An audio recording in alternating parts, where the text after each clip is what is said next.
देखिए, जो यहाँ सोने आता है, सबसे बड़ी सुविधा तो ये है कि उनको ठंड से बचाया जा रहा है। सबसे पहली सुविधा जो बाहर खुले में है, जो जिस तरह से ठंड पड़ रही है दिल्ली के अंदर, उससे बचने के लिए सरकार ने सबसे बेहतरीन ये जो बनाया है इन लोगों के लिए, बहुत अच्छी चीज़ है ये।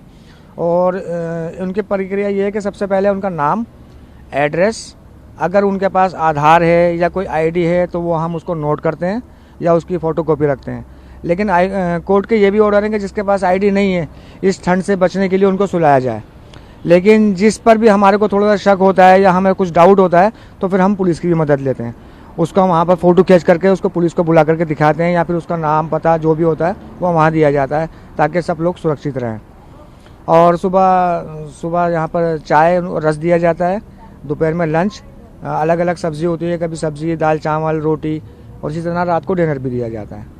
तो आपने बताया कि जो कोर्ट की प्रक्रिया है कि आप बिना आईडी कार्ड के भी सुला सकते हैं, तो इसमें जो लोग बाहर रहते हैं क्या आप उनको भी लाते हैं, और इसका कुछ अलग? इसके लिए हमारी 2-3 गाड़ियाँ हैं जो अलग अलग एरियाओं में चलती हैं, रेस्क्यू करती हैं, वैन है, और वो रेस्क्यू करती हैं। जो लोग सड़क पर सो रहे हैं उन्हें हमें वहाँ से उनकी काउंसलिंग की जाती है प्यार से, क्योंकि ज़्यादातर नशा करे हुए होते हैं, वो सुनते नहीं हैं। वो लोग सोचते हैं कि ये हमारे को कहीं ले आके डाल देंगे, डरते हैं वो भी हमसे, लेकिन उनसे बहुत प्यार से बात की जाती है, उनको समझाया जाता है। और कुछ लोग तो बेहोश होते हैं, उन्हें हम फ़ोटो खींचते हैं, पहले उनकी वीडियो बनाते हैं उस लोकेशन की, ताकि हम भी सेफ़ रहें।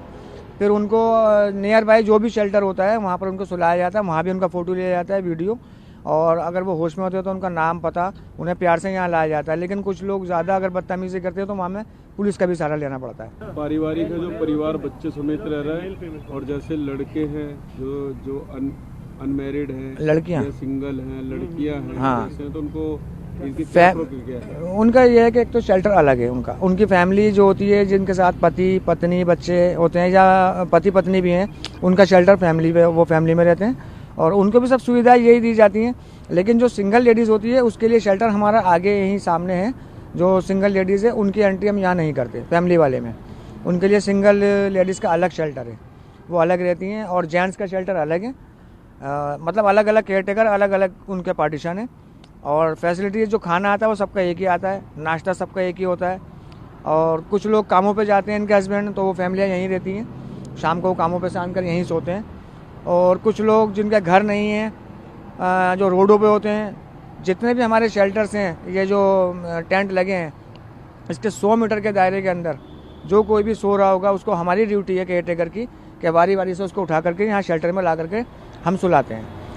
मेरा एक और सवाल है जी, कि जैसे इमरजेंसी में किसी की तबीयत खराब होती है, जी जी जी, तो उसके लिए आप लोगों ने क्या सुविधा?